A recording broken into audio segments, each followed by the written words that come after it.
something he said was really like weird. It was supposed to be. It wasn't. You know, now I'm happy to be here tonight. Well, you're such nice people. And the band is such a nice band. You know, and I just think it's just so nice when nice people can be nice to other nice people. So, tonight you're supposed to say this. It's wonderful to be here tonight. No, I mean this sincerely. You know, you're supposed to say that. And, well, that's what I say. I say that you're nice, and I say that I'm nice, and they're nice. And what does the Bible say? The Bible says that the heart is desperately wicked and deceitful above all things. Who can know it? I'm not sure we really believe that. I mean, the Bible says it, but I don't. How many people would say, desperately wicked? Yeah, that's me. Deceitful above all things? Yeah, that sounds just like me. Yeah, no, see, we don't really think that. We're nice people. And in fact, everybody in the world is nice. I mean, it's the Christians who know they're not nice. See, you can't become a Christian unless you realize that you have sinned. It's impossible. You can't come up to God and say, I'm here and I'm great. I hope I'm not late. I know that I'm perfect, so let's make it a date, you know, something like that. But to be a Christian, you have to look at yourself and go, I am terrible. I'm so sinful. I'm so corrupted. But I think after you become a Christian, after you realize that point, a few years down the road, then you start becoming incredible again, and you think you're wonderful. And you forget that you don't have to sin every day to be sinful. That sinfulness is being obedient to the programming of the world, where maybe you're not murdering anybody or robbing any banks, but you get up in the morning, you go to the cabinet, and you get out cold cereal.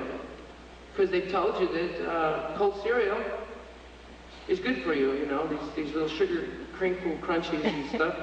And they even have pictures on TV, you know, they say, this cereal, when part of a complete breakfast, provides all the minerals that, yeah, it's part of a complete breakfast. You ever look at that picture? There's like a gallon of orange juice there. And they don't mean just one glass. I mean, you gotta drink the whole gallon of orange juice before that cereal qualifies for food. In fact, if you just eat the whole picture and leave out the cereal, drink the milk, the orange juice, the eggs, the bacon and stuff, you don't need the cereal.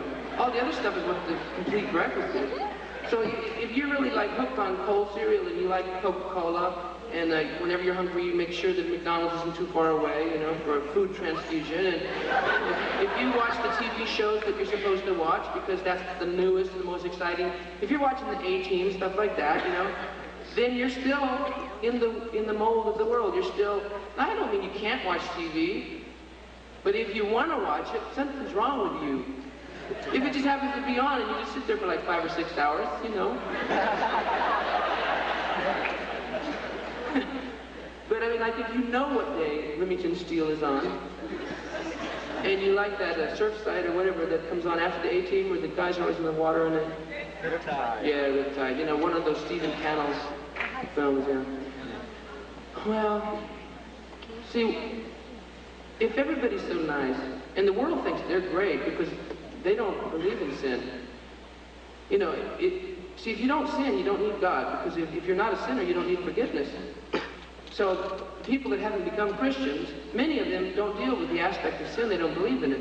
And they think they're very nice. In fact, they're trying to, you know, if we all work together, man, like, you know, it would be beautiful. The world would change, and like, it would be like the golden age, man, you know, like, wow, you know, it's just, we gotta try harder, you know. Okay, so I got a few problems, and but I'm working on them, you know. I'm like moving into the space of reality, and I'm making the transition from, and politicians, they think the same way. They don't talk like that. But they think that if you can utilize the monetary system, you can stabilize the food groups, and make sure that the food is to the countries you want it to go to.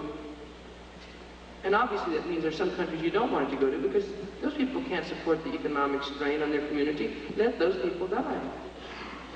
And if you don't think this is an objective decision that some countries make, and you don't understand why they're starving in Ethiopia, and why all the millions of dollars we're sending over there aren't getting to the people, Because if those people stay alive, Ethiopia, the government believes it will still have economic problems.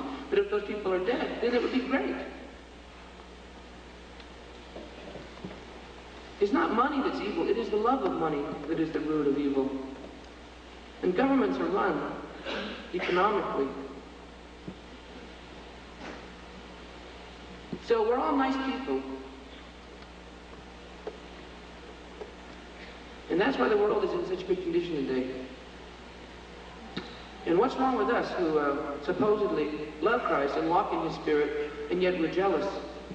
And we have anger, we feel frustration and jealousy, and, you know,